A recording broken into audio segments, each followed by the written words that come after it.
Huwag kalimutan na mga SSS pensioners, dalawa na importanteng bagay mangyayari ngayong Biyernes, April 24, 2026. Dapat alam nyo ito, mga benepisyo dapat nyo pong makuha. Mamaya-maya pag-uusapan natin.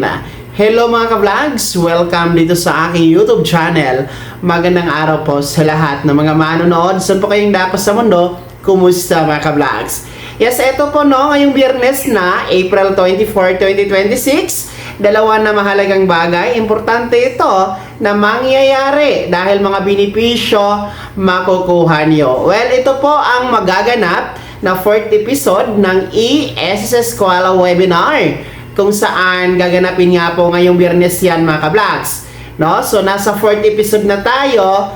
So, meron tayong first episode noong January, ang second is yung February, and third yung March. So, ngayon, nasa 4th episode na tayo.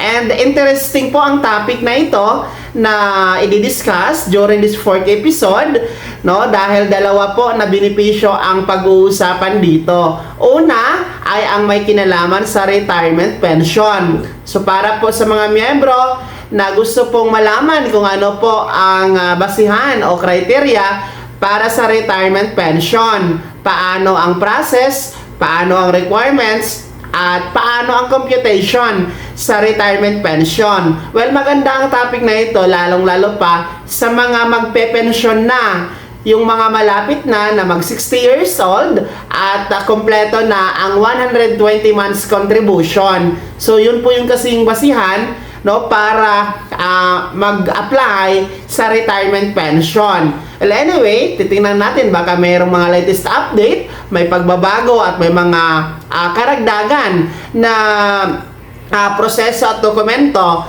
no? Hinggil nga po dito sa pag-avail ng retirement pension. Isa yan sa pag-uusapan na topic ngayong 4th episode ng ESS Eskwela Webinar. Pangalawa na topic po na pag-uusapan during that webinar on Friday ay ang may kinalaman sa Annual Confirmation of Pensioners or SSS ACOP. Well, ang ACOP po ay required sa lahat ng mga SSS pensioners during your birth month, no? Every birth month, at ang edad 80 years old pataas. So halimbawa, ngayong buwan na ito ng Abril, kung magbe-birthday kayo ngayon, anumang petsa from April 1 hanggang April 30, tapos yung edad nyo po ay nasa 80 pataas, kayo ay required na mag-comply ng ACOP. Kasi kapag hindi kayo mag-comply ng ACOP, no, at darating ang susunod na buwan,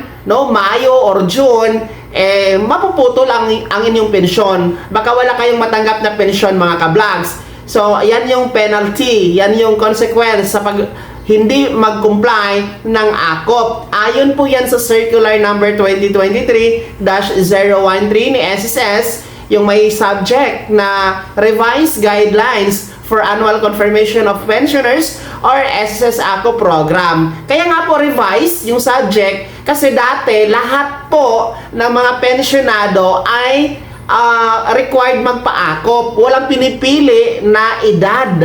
Pero ngayon, kasi nga revise, ang required lamang ay yung mga 80 years old pataas. So, ibig sabihin, yung mga 79 years old pababa, hindi na kayo kasama sa magpapa-ACOP. Well, tingnan din po natin, baka mayroong latest update hinggil nga po dito sa pagpapa-ACOP, no?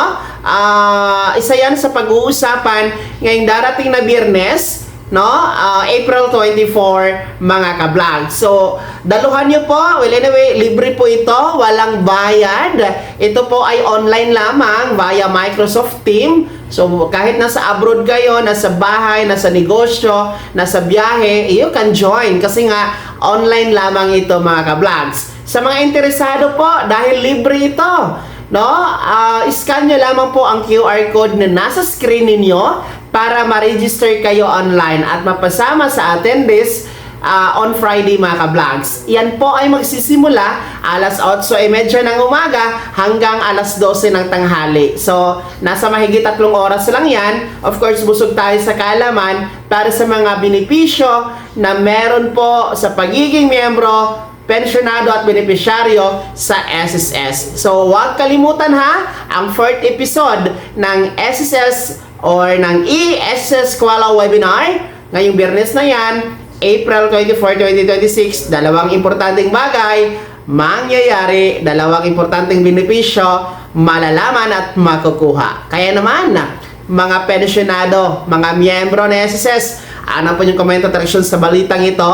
Kayo ba ay naka-register na dito sa 4th episode ng e-SSS Kuala webinar? Ibahagi nyo po sa comment section na nasa baba, pakilakip ng buong pangalan at kung taga saan kayo. Kung bago ka pa lang sa akin channel o di kaya di ka pa nakasubscribe, i-click nyo muna ang subscribe button na nasa baba. Huwag kalimutan na pindutin ang notification bell, ilagay sa all para una ka sa mga balita na i-upload ko. Maraming salamat. God bless. Mag-ingat mga ka-vlogs.